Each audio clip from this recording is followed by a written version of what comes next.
guys, so I'm going to be taking a little bit of a different approach to the kind of video I'm making today. We're going to be talking about Star Wars, so more specifically related to the Techno Union. All right, so let's get into this. Now, the Techno Union was this enormous conglomerate, right, with many subsidiary companies, kind of similar to the Trade Federation. These subsidiary companies were Quat Drive Yards, Blast Tech Industries, and Sinar, to name a few.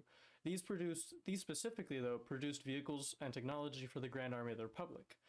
They were a large corporate powerhouse, which even gained representation in the Senate, just like the Trade Federation, in the years leading up to the Clone Wars. The Techno Union, like many of the large companies, decided to sort of unofficially side with the Confederacy of Independent Systems while declaring their neutrality to the Republic.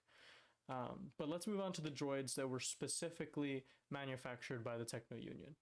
The first droid we're going to look at is the Octopara Tri-Droid. These things were absolutely massive in most cases, and we see a few of them in the 2008 Clone Wars animated show, specifically in the 2000 Clone Wars movie, where we first see Anakin and Rex tackle a couple of them. They're essentially a large sphere supported by 3 legs and a 360-degree view of fire. You really wouldn't want to come across one of these.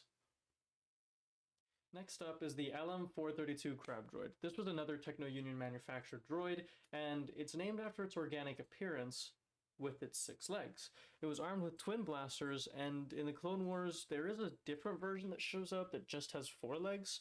It looks rather odd, but they were rather difficult to kill. You usually had to like run up on top of one and shoot it from above, since that was just easier. Now, the NRN-99 Persuader class droid enforcer was, I think, just about the only tracked tank that the CIS deployed during the Clone Wars. And we see it in the 2008 Clone Wars show, but you also see it at the end, near the end of Episode 3, Revenge of the Sith, right before Order 66 is executed. It seems versatile and it's useful in different environments, but we don't see a lot of it. Other notable droids include the Aqua Droids, which we see featured in 2 different Clone Wars arcs, the D-Series battle droid, which we see in the Bad Batch arc during Season 7 of the Clone Wars, and the SDK-4 Assassin droid.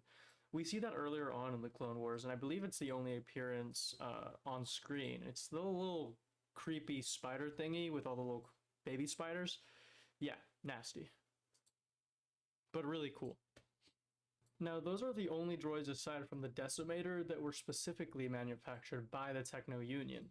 Though in theory, the Techno Union owns the B1, B2, and the Droideka, for example, those were manufactured by a subsidiary called Bactoid Combat Automata, and not created by the Techno Union itself.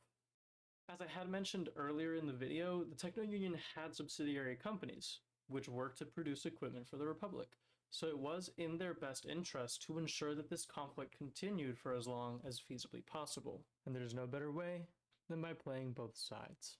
Well, that ends our little review of the Techno Union and why they chose to specifically play both sides of the Clone War. Let me know if you guys want to see more of these kinds of videos in the future. Don't forget to leave a like and subscribe, and I'll see you all in the next one.